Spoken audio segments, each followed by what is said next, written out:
So, talking about halfway there, I think there's some folks in Manchester City who wish the season was more than halfway over because they can't believe what they're witnessing. And they sure as hell can't believe what they saw yesterday. So, as the graphic says, Ahmad wins it. City gave it to him. I mean, you couldn't have two better gifts than what were given between the penalty. That was just an absolute ridiculous penalty award, and then of course the mistake, and then and good on him. The finish is outstanding in extra time. Um, what is happening in Manchester? And I'll ask you on both sides. So on one side, can we make any heads or tails, or is it just literally a perfect storm in City between age, injury, and the squad kind of falling off? Is this have to do with the 115? Like, what is going on at Manchester City that makes it so that they can't even compete? And when they do, they genuinely look like a second-rate side. Makes you wonder, right? I mean, these guys did not get old in like 3 months.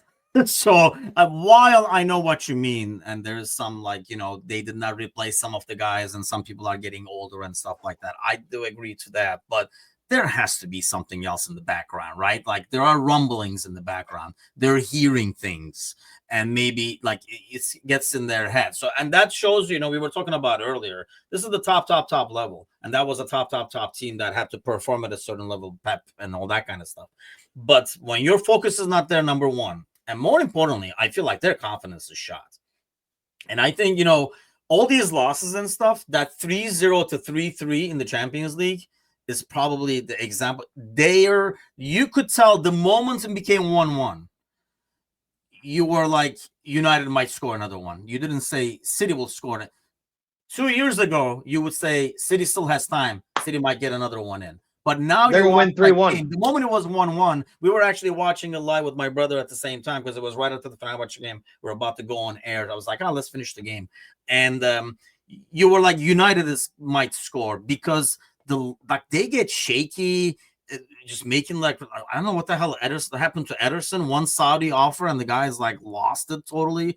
So I think it's like a whole confidence thing where if you're constantly winning, you feel like on the pitch, we're going to win. So everything is a lot calmer. You don't panic.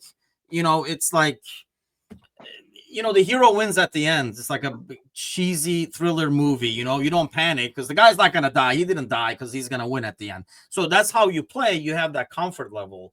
But when things go bad, man, anytime something goes bad, you're like, here we go again. And I think that's in the mode they're in right now. And Pep has never been there. So it's harder for him, I think, to figure out like how to get him out of there. It's one thing to build a team and then, growing pains, blah, blah, blah. But once it collapses, to rebuild it with most of the same parts the same is challenging. And I think he's finding out. He has no answers. And that's why we talked about him. I know you talked about a lot on the Monday Night Podcast before about him over tinkering sometimes. And it feels like he's trying to fix stuff. How about this here? How about this there? And it's like he's confused as well. I mean, it's a joy to watch. That's a different story.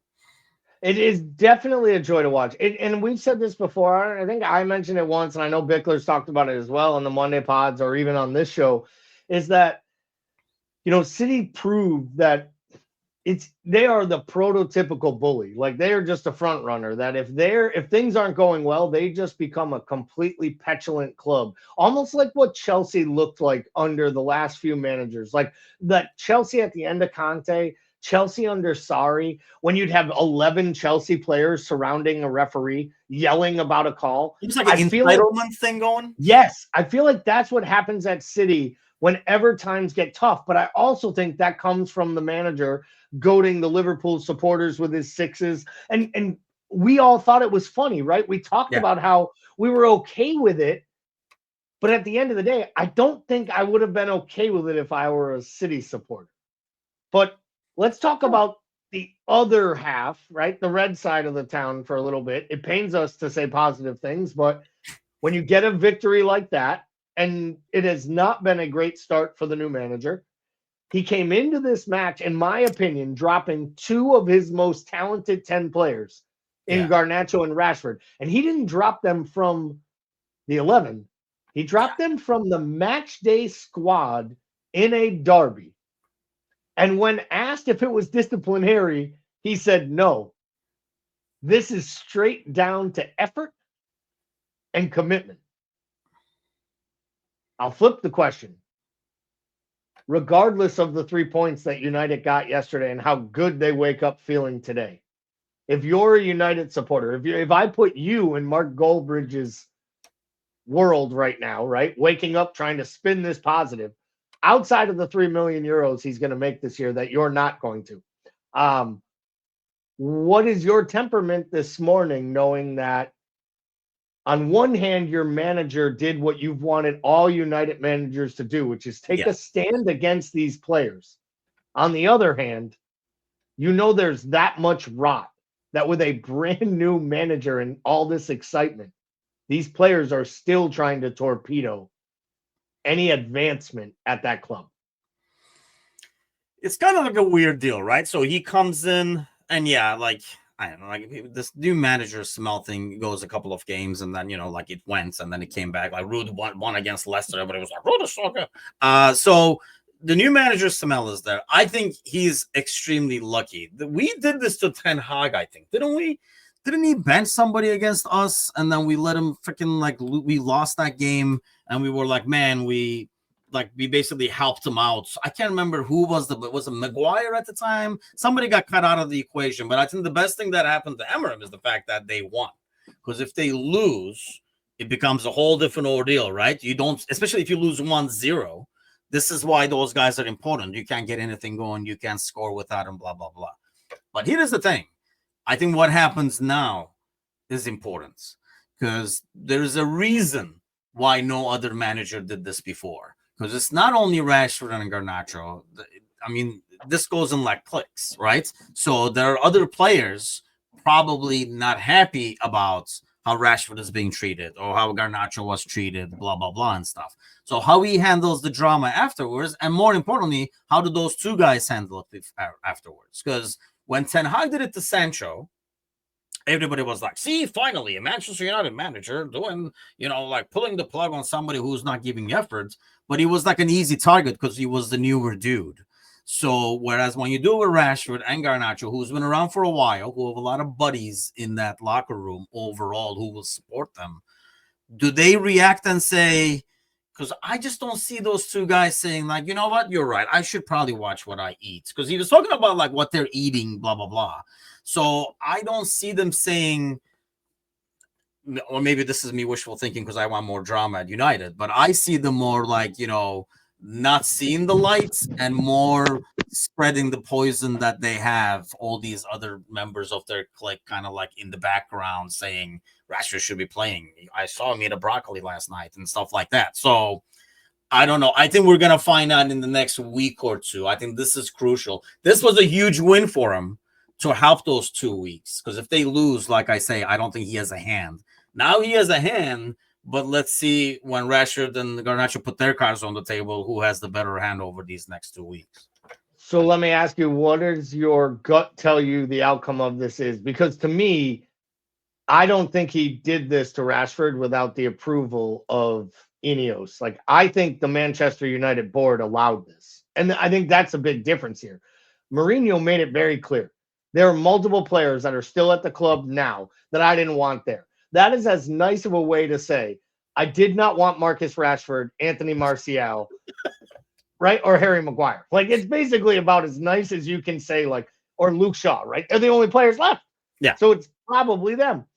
So my question to you is I think he probably had the okay to do this because I think they're trying to finally back someone and say this is a long-term plan. End of January 31st, is Marcus Rashford still a member of Manchester United? I'm not sure he is. You don't think so? Who's going to pay that I think money? there's a chance he's foreign. I think there's a chance he's literally playing at West Ham. You think so? I don't know. I don't think so. I think this drama kind of continues at least till summer. I think there's still United players. And you're probably right. This was probably discussed, maybe not name specific, but he probably wanted, authority to be able to install discipline, and they're not going to be like, no discipline. They're going to be like, yeah, you do whatever. But it's one thing to say you do whatever and then be like, wait, well, not that, or well, we don't want to deal with this afterwards either. So that's why I feel like these next few weeks are more important than what happened this weekend. But winning helps that. If they lose next week and they can't score goals, like they get eliminated, like they play Tottenham, right, in the cup, and then they lose like 3-0 to Spurs, this whole thing will flip. And that's why it's very like up and down with United. That's why they don't get the consistency on the pitch, because there's not consistency off the pitch. Like I think there's still United players. I don't know if this worked or not. We're going to have to see what else he does in the next few weeks. But I think you're right. He was probably given the green light to do what he feels needed to install discipline. But sometimes you're like, see how that worked? And then meanwhile, like he's getting a gang in the background, like with pitchforks against you, and you might not see that. So I give him credit for the move because I think it takes big stones to be a brand new manager at a club like United and go into your first big match, which is what a derby is, like that on the road at City, and to do it and drop two of what were the prior manager's first 11 almost every single week. I think to drop them in that match, especially knowing how polarizing of a figure Marcus Rashford is at that club, I think is a big shout. And then when you get the win, I think that's what you want out of your manager. I don't know what's going to work for him long term, but I do feel like there are times when a manager makes a move like that. And part of the way you make sure you don't lose that underswell of his buddies in the dressing room is you don't then reinstate him to play against Spurs. And that's why it's like, really shaky. But it's the best time to do it, isn't it? Like you want to do it when you're new, because you don't want to come in for 2 months, deal with him, whatever the hell he was doing, like, roaming around the pitch, not doing it. And then 2 months later, be like, okay, now that I've been established. So this is the time to do it, I think. That's why, kudos to him for having the guts to do it. But maybe I'm just being optimistic that I want more drama and it's not going to happen. So, well,